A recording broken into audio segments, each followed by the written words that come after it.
Good morning students. कल के lecture में हमने जो आपके स्किल रिलेटेड फिटनेस कंपोनेंट्स थे उनके बारे में स्टडी किया था। आज हम हेल्थ रिलेटेड जो फिटनेस कंपोनेंट्स हैं उनके बारे में स्टडी करने वाले हैं। So your topic is component of health related fitness. तो जैसा कि हमने कल पढ़ा था, हेल्थ रिलेटेड फिटनेस के आपके 5 कंपोनेंट्स हैं और स्किल रिलेटेड आपके 6 कंपोनेंट्स थे। So list of 5 health related fitness components are, जो 5 हमारे हेल्थ से रिलेटेड फिटनेस कंपोनेंट्स हैं वो हैं आपके। The first one is cardiovascular efficiency. मतलब कहीं ना कहीं आपकी जो हार्ट है उसकी एफिशिएंसी की बात हो रही है, ब्लड के वो कितना ब्लड को पास कर सकता है, साथ ही साथ रेस्पिरेटरी सिस्टम की भी यहाँ पे बात हो रही है। Next one is muscular strength, next is muscular endurance, flexibility and body composition. तो ये 5 आपके हेल्थ रिलेटेड फिटनेस कंपोनेंट्स हैं।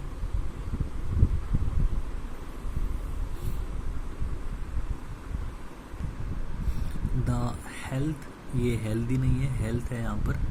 The health related fitness components describe below. अब जो 5 कंपोनेंट हमने पढ़े हैं उनको नीचे डिस्क्राइब किया गया है। The first one is cardiovascular efficiency. तो कार्डियोवास्कुलर एफिशिएंसी के बारे में स्टडी करने वाले हैं। It involves heart, lungs and blood vessels to transport sufficient oxygen in our body. तो इसके अंदर हमारा जो हार्ट है, लंग है और जो ब्लड वेसल्स हैं वो इसके अंदर इन्वॉल्व होते हैं, जो हमारे बॉडी के अंदर ऑक्सीजन को ट्रांसफ़र करने का काम करते हैं, ट्रांसपोर्ट करते हैं।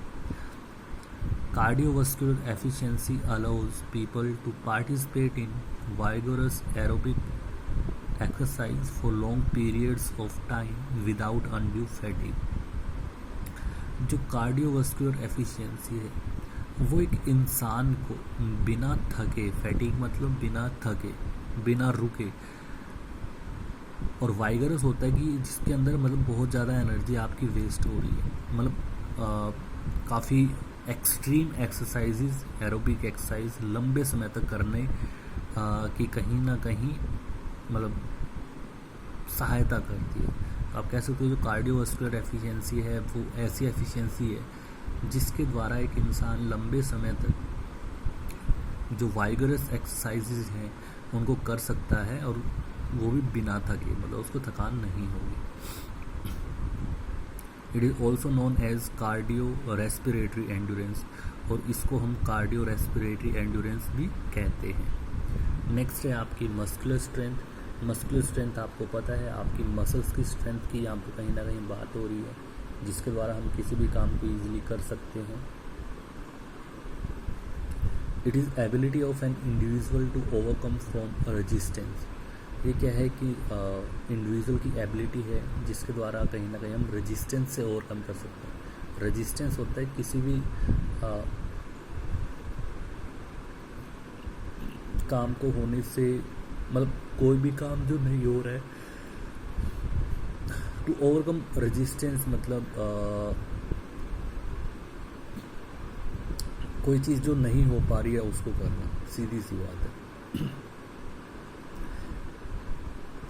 It refers to maximum amount of force that a muscle और muscle group can exert during a single contraction. और तो मसल स्ट्रेंथ क्या है आपकी, वो मैक्सिमम अमाउंट है फोर्स की जो आपकी एक मसल या फिर जो ग्रुप ऑफ मसल्स हैं वो एक्सर्ट करती है सिंगल कॉन्ट्रैक्शन के टाइम पे। सिंगल कॉन्ट्रैक्शन मतलब जब आप अपनी अगर हम आपके हाथ की बात करें तो हाथ को जब आप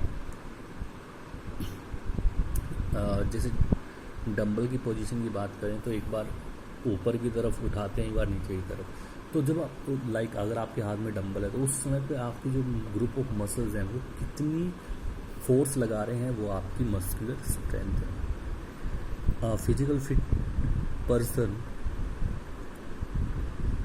possesses enough muscular strength to lift and move their own body with weight without undue stress or injury.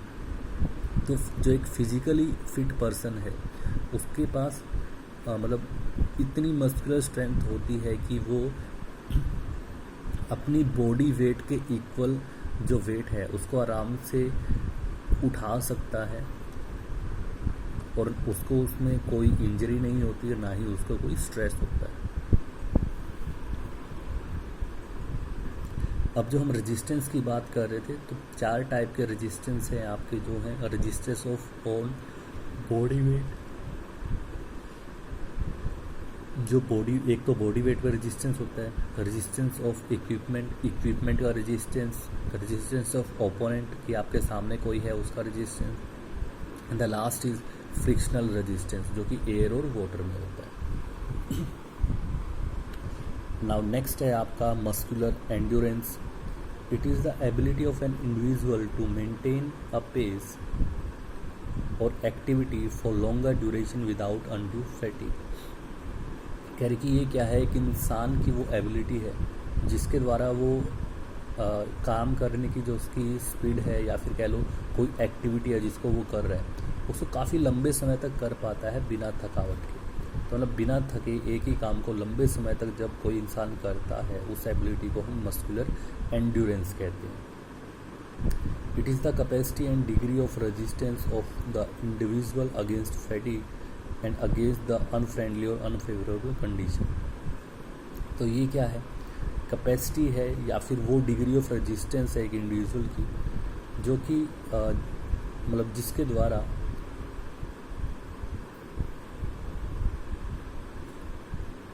वो बिना थके या फिर अनफेवरेबल कंडीशन के अंदर भी काम कर पाता है। नेक्स्ट है आपका फ्लेक्सिबिलिटी। फ्लेक्सिबिलिटी हम सबको पता है, मतलब किसी भी काम को या फिर आप अगर हम अपनी बॉडी की बात करें तो हमारी बॉडी है कितनी फ्लेक्सिबल है उसकी हम यहाँ पर बात कर रहे हैं। So it refers to range of motion around articulations होते हैं जो आपके जॉइंट्स होते हैं, और maximum range of movement possible at a joint. जो हमारी बॉडी के अंदर जॉइंट्स हैं तो जॉइंट्स के अराउंड जो हमारे बॉडी पार्ट है वो कितने ज़्यादा मूव कर पाते हैं, उनकी कितनी ज़्यादा मूवमेंट हो पाती है, वही फ्लेक्सिबिलिटी है। नेक्स्ट और लास्ट जो हमारा हेल्थ रिलेटेड फिटनेस कंपोनेंट है वो है आपका बॉडी कॉम्पोजिशन। बॉडी कॉम्पोजिशन के अंदर हम कहीं ना कहीं हमारी बॉडी की फिटनेस की बात करते हैं। तो इसके अंदर देखिए, it is refer to the amount of body fat percentage and lean body mass. तो बॉडी कॉम्पोजिशन के अंदर जो बॉडी कॉम्पोजिशन है वो रेफ़र किया जाता है या फिर उससे हम कहीं ना कहीं हमारी बॉडी के अंदर जो फैट परसेंटेज है और जो हमारा बॉडी मास है उसके बारे में कहीं ना कहीं जो बताता है वो हमारा बॉडी कॉम्पोजिशन है, कि मतलब एक बॉडी के अंदर कितना फैट परसेंटेज है और कितना बॉडी मास है, वो हमें बॉडी कॉम्पोजिशन से पता चलता है।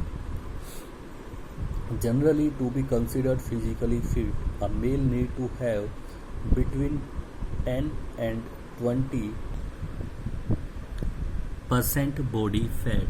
मतलब क्या कह रहे हैं कि अगर हम जनरली एक इंसान या फिर इंडिविजुअल की बात करें तो अगर उसको फिट होना है या फिर वो फिट है तो उसकी बॉडी के अंदर जो फैट परसेंटेज है वो 10 to 20% के मतलब बीच में होना चाहिए।